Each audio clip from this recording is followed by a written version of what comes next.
अस्सलाम वालेकुम, मैं हूं मोहम्मद सलमान। एक दफ़ा फिर आप मेरे चैनल पे मौजूद हैं। चैनल को सब्सक्राइब करना न भूलें और वीडियो पसंद आए तो इसे लाइक और शेयर ज़रूर करें। आज हम जिस टॉपिक पे बात करने वाले हैं वो है बेटर फीडबैक। बेसिकली ये एक पैकेज है जिसको आज हम थोड़ा सा एक्सप्लोर करेंगे और ये पैकेज इस लिहाज से ज़्यादा बेनिफिशियल है कि आप वैसे नॉर्मली जब ऐप टेस्टिंग कर रहे होते हैं ये वीडियो क्यूए के लिए ज़्यादा अच्छी होगी, क्योंकि जब हम टेस्टिंग कर रहे होते हैं डिफरेंट इश्यूज़ या बग्स हमारे सामने आ रहे होते हैं तो हमें उसको रिपोर्ट करने के लिए या किसी दूसरे डेवलपर को शेयर करने के लिए हमें एक्सटर्नल रिकॉर्डिंग या अदर ऐप्स स्क्रीनशॉट इसकी नीड पड़ती है। लेकिन क्यों ना अगर ऐसी कोई चीज़ हो जाए कि हम अपनी एप्लीकेशन में रहते हुए ही वहाँ पे हम फीडबैक रिकॉर्ड करवा सकें और उसे फिर अपने डेवलपर या किसी भी आगे टीम के साथ शेयर कर सकें। तो चलें आज हम इस फीडबैक के पैकेज को यूज़ करते हुए ये चीज़ सीखते हैं कि हम किस तरह से ऐप में रहते हुए ही अपनी चीज़ें ड्रॉ कर सकते हैं किसी जगह के ऊपर और उन चीज़ों को ड्रॉ करने के बाद उसके स्क्रीनशॉट को शेयर भी कर सकते हैं, या हम आगे जो भी फॉरवर्ड करना चाहें या हम गैलरी में स्टोर करना चाहें वो हम पे है, तो हम ये चीज़ इजीली कर सकते हैं। तो चलो हम कोड की तरफ बढ़ते हैं। यहाँ पे सिंपल मैंने एक कॉलम लिया हुआ है जिसमें मैंने एक टेक्स्ट लिखा हुआ है हेलो फ्रॉम सलमान। इसको अगर मैं थोड़ा सा स्टाइलिंग दे के टेक्स्ट साइज़ लार्जर कर दूँ तो आपको विजिबल भी होगा। तो मैं इसका साइज़ कर देता हूँ यहाँ पे 24, ठीक है। तो एक मैंने यहाँ पे टेक्स्ट लिखा हुआ है और उसी के साथ जो है वो एक बटन मैंने नीचे बनाया हुआ है जिसका नाम गिव फीडबैक है, ठीक है। अब ये आप फीडबैक जो है वो इस बटन को प्रेस करते हुए बेसिकली दे रहे होंगे। तो अभी इसमें कोई फंक्शनलिटी इम्प्लीमेंट नहीं है, चले हम इम्प्लीमेंट करना शुरू करते हैं। सबसे पहले हमें जो है वो अपनी पबस्पेक की फ़ाइल में जाते हुए फीडबैक के पैकेज को यहाँ पे इम्पोर्ट करवाना है। पबगेट करेंगे हम, ठीक है। अब जैसे ये पबगेट हो जाएगा तो हम अपनी जो मेन की फ़ाइल है या जिस भी फाइल के अंदर हम फीडबैक का ऑप्शन लाना चाह रहे हैं हम वहाँ पे फीडबैक को इंपोर्ट करेंगे। और फीडबैक इंपोर्ट करने के बाद अब हमारा फर्स्ट स्टेप ये होगा कि हम अपनी पूरी एप्लीकेशन, क्योंकि हम अपनी एप्लीकेशन में पूरी एप्लीकेशन मेरी 100 पेजेस की हो सकती है, तो हर पेज में मुझे फीडबैक का फीचर चाहिए होगा। तो हम पूरी हमारी जो मटीरियल ऐप है उसको हम रैप कर देंगे बेटर फीडबैक के विजिट के अंदर, ताकि ये एलिजिबल हो जाए फीडबैक देने के लिए, ठीक है। मैंने बेटर फीडबैक में इसको रैप कर दिया। अब बेटर फीडबैक में आप डिफरेंट चीज़ें देख सकते हैं। इसमें हम अपनी कस्टम थीम के अकॉर्डिंग भी इसकी चीज़ों को ला सकते हैं। इसमें लोकलाइजेशन की सहूलत मौजूद है कि आप जब फीडबैक दे रहे हो तो वो किसी लैंग्वेज स्पेसिफिक हो जाए, ठीक है। पिक्सल रेशो आप सेट कर सकते हैं। तो ये डिफरेंट चीज़ें जिसको आप खुद भी एक्सप्लोर कर सकते हैं। इसकी अगर मैं इनिशियली चलें हम इसको आगे चल के थीम वगैरह सेट करते हैं। फिलहाल हम फर्स्ट स्टेप क्या है, बेटर फीडबैक को यहाँ पे मटीरियल ऐप को रैप कर देंगे बेटर फीडबैक में। सेकेंड स्टेप, अब हम एलिजिबल हो चुके हैं कि हम फीडबैक प्रोवाइड कर सकते हैं हमारी ऐप के थ्रू। तो अब इस बटन को प्रेस करने पे मुझे फीडबैक प्रोवाइड करना है।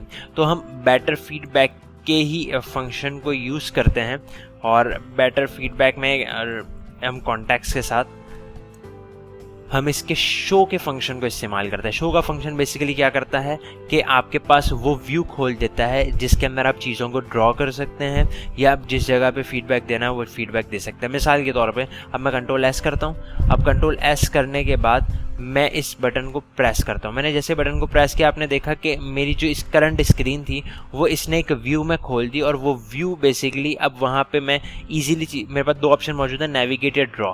अब ये 2 ऑप्शन का पर्पस क्या है, अगर ड्रॉ के ऊपर सिलेक्टेड है तो इसका मतलब है मैं अब कहीं पे भी अपनी उस स्क्रीनशॉट के अंदर जो मेरे पास स्क्रीन व्यू खुला हुआ है वहाँ पे कहीं पे भी मैं टैप नहीं कर सकता, मैं सिर्फ ड्राइंग कर सकता हूँ। कुछ लिखना है, कोई सर्कल ड्रॉ करना है, XYZ। लेकिन अगर मैं इसको नेविगेट पे स्विच कर दूंगा तो फिर यहाँ पे मैं इजीली, अगर यहाँ पे नेविगेशन होती है या कोई भी फीचर्स हैं, ये जैसे आप देख रहे हैं बटन गिव फीडबैक पे मैंने क्लिक भी मैं कर पाया हूँ।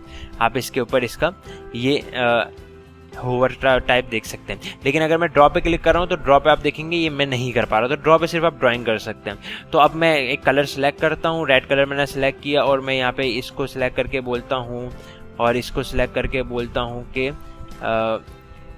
It should be in centre, क्योंकि ये साइड में ख़राब लग रहा है। तो मैं इस तरह से फीडबैक प्रोवाइड कर सकते हो। अब मैं जैसे सबमिट के बटन पे क्लिक करूँगा तो सबमिट के बटन पे क्लिक करने से वो बेसिकली ये फंक्शन जो अंदर रिटर्न कर रहा है, ये शो का जो फंक्शन रिटर्न कर रहा है, यहाँ पे मेरे पास ये आ जाएगा। अब आप इसको यूटिलाइज कर सकते हैं। ये P0 बेसिकली आपको वो फीडबैक है जो आपने यहाँ पे सबमिट किया। तो अब अगर मैं यहाँ पे प्रिंट करता हूँ P0 डॉट, अब देखें इसमें स्क्रीनशॉट पहले से मौजूद है, यानी ये हमें जो है वो एक स्क्रीनशॉट की सूरत में दे देगा हमारी जो भी अब पूरा स्ट्रक्चर था जिसमें हमने ड्राइंग की थी और जिसमें हमने फीडबैक रिटर्न किया था, वो पूरा एक स्क्रीनशॉट कैप्चर करके वो मेरे पास स्टोर हो जाएगा और मैं उसको आगे कहीं भी शेयर कर सकता हूँ। आप देखें ये आपको uint8 लिस्ट के अंदर प्रोवाइड कर रहा है। आप uint8 लिस्ट को किस तरह से इमेज में कन्वर्ट करके उसको शेयर कर सकते हैं या गैलरी में सेव कर सकते हैं, मेरी एक वीडियो मौजूद है, मैं उसको डिस्क्रिप्शन में डाल रहा हूँ। आप उसको ज़रूर देख के इस चीज़ को आप आगे शेयर कर सकते हैं कि आप किस तरह से फीडबैक को आगे शेयर करेंगे या इसको इमेज में कन्वर्ट करेंगे, ठीक है। या अब इसको मैं विजिबल करने के लिए सिर्फ कि हमारा स्क्रीनशॉट प्रॉपर आया है या नहीं आया, मैं यहाँ पे एक वेरिएबल बनाता हूँ var image करके, और var image करके जो वेरिएबल मैंने बनाया है, अब मैं यहाँ पे जो भी मेरे पास वैल्यू आ रही है उसको मैं असाइन कर देता हूँ इस इमेज के वेरिएबल को, ठीक है। इस इमेज के वेरिएबल को मैं असाइन करता हूँ और स्क्रीनशॉट को मैंने यहाँ पे असाइन कर दिया। और मैं यहाँ पे ये चीज़ करता हूँ कि जैसे ही मेरे पास अगर स्क्रीनशॉट आ जाए तो यहाँ पे एक स्मॉल व्यू के अंदर मैं एक साइज बॉक्स बनाता हूँ जिसको मैं हाइट 150 दे देता हूँ और इसके अंदर मैं इसको कहता हूँ कि मेरी जो भी इमेज आई है वो चूँकि मेमोरी फॉर्मेट में होगी, चूँकि uint8 लिस्ट मेमोरी फॉर्मेट में कंसिडर होता है, तो आप यहाँ पे विजिबल करो, ठीक है। तो अभी चूँकि वो नल इज़ नॉट अ सब टाइप ऑफ दिस, ये चूँकि नल है और यहाँ पे ये वो हो रहा है, तो मैं यहाँ पे कंडीशन लगा देता हूँ कि image is not equals to null हो, तभी मेरा ये वाला विजिट जो है वो विजिबल हो। तो अब आप देखते हैं एक्सेप्शन मेरी रिजॉल्व हो गई, ठीक है। अब मैं जैसे गिव फीडबैक पे क्लिक करूँगा तो ये मेरे पास दोबारा स्क्रीन खुल गई। अब मैं यहाँ पे एक फीडबैक देता हूँ कि it should be in centre और मैं इसको सबमिट करता हूँ। अब मैं जैसे ही सबमिट कर रहा हूँ, आपने देखा जो मैंने फीडबैक यहाँ पे दिया, यहाँ पे मैंने लिखा हुआ एक स्क्रीनशॉट की सूरत में यहाँ पे सेव हो गया। अब इसी तरह से अभी मैंने ये किया, अब मैं इसके अगर जो टेक्स्ट मैंने लिखा था वो मुझे गेट करना है तो मैं डॉट इसके टेक्स्ट को यूटिलाइज करते हुए वो भी मैं यहाँ पे ले सकता हूँ। मिसाल के तौर पर मैं गिव फीडबैक दोबारा से करता हूँ और यहाँ पे मैं सेंटर लिखता हूँ, ठीक है। अब मैं जैसे ही सबमिट करूँगा आप देखेंगे ये सेंटर मेरे पास यहाँ पे कंसोल पे आ गया, जो कि मैंने यहाँ पे टेक्स्ट प्रिंट करवाया था। तो आप स्क्रीनशॉट के तौर पे भी उसको निकाल सकते हैं, आप उसका टेक्स्ट भी एक्सट्रैक्ट करके आप आगे जो है वो शेयर कर सकते हैं। मैंने जिस तरह बताया, आप शेयरिंग किस तरह से होगी मेरी वीडियो डिस्क्रिप्शन में मैं लिंक कर रहा हूँ, आप उसे देख के ये वाला पार्ट भी देख सकते हैं कि आप इसको शेयर कैसे करेंगे। अब इसका एक लास्ट पार्ट, उसके बाद वीडियो को रैप अप करते हैं कि हम बेटर फीडबैक को थीम कैसे असाइन कर सकते हैं। तो इसमें थीम की एक विजिबिलिटी होती है जो कि आपके पास फीडबैक थीम डेटा को एक्सेप्ट करता है। फीडबैक थीम डाटा, ठीक है। फीडबैक थीम डाटा को एक्सेप्ट करता है और इसके अंदर आपके डिफरेंट ऑप्शंस होते हैं कि आपको बैकग्राउंड किस कलर का चाहिए, ठीक है। तो अब मैं मिसाल के तौर पर बैकग्राउंड का कलर करता हूँ कि मुझे थोड़ा येलोइश चाहिए, लेकिन विद ओपेसिटी मैं थोड़ी कम कर लेता हूँ ताकि प्रॉपर बैकग्राउंड की विजिबिलिटी रहे। और इसका जो हमारा एरिया है, बॉटम शीट वाला जो एरिया है, बॉटम शीट की स्टाइलिंग हम कर सकते हैं, यहाँ पे टेक्स्ट स्टाइलिंग कर सकते हैं, ठीक है। फीडबैक शीट का कलर मैं अपडेट यहाँ पे कर देता हूँ दिखाने के लिए, तो उसको मैं एक्सटेंड कर देता हूँ, ठीक है, ताकि एक ही फॉर्मेट में हमारा आपको नज़र आ रहा हो। और इसमें आप सपोर्टिंग जो कलर है, ड्रॉ कलर्स, जिस तरह से रेड कलर आ रहा था वहाँ पे, वो भी आप डिफरेंट कलर्स यहाँ पे रख सकते हैं। मिसाल के तौर पर मैं जो है वो यहाँ पे रखता हूँ ब्लैक, मैं रखता हूँ ब्लू, इसके अलावा मैं रखता हूँ रेड और मैं रखता हूँ लास्ट ग्रीन।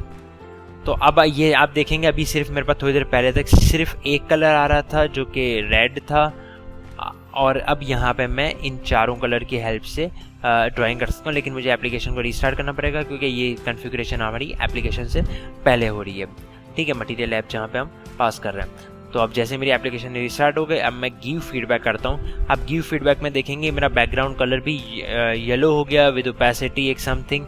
मैंने एक्सेंट कलर फीडबैक शीट को दिया था, बॉटम शीट को, तो वो भी मेरा चेंज हो चुका है। अगर मैं इसकी स्टाइलिंग यूज़ करके, जो मेरी बॉटम शीट है उसकी स्टाइलिंग यूज़ करके मैं उसके टेक्स्ट स्टाइल वगैरह भी चेंज कर सकता हूँ, ठीक है। इसी तरह से उसकी हाइट वगैरह सेट कर सकता हूँ। ये चीज़ आप लोग एक्सप्लोर कर सकते हैं।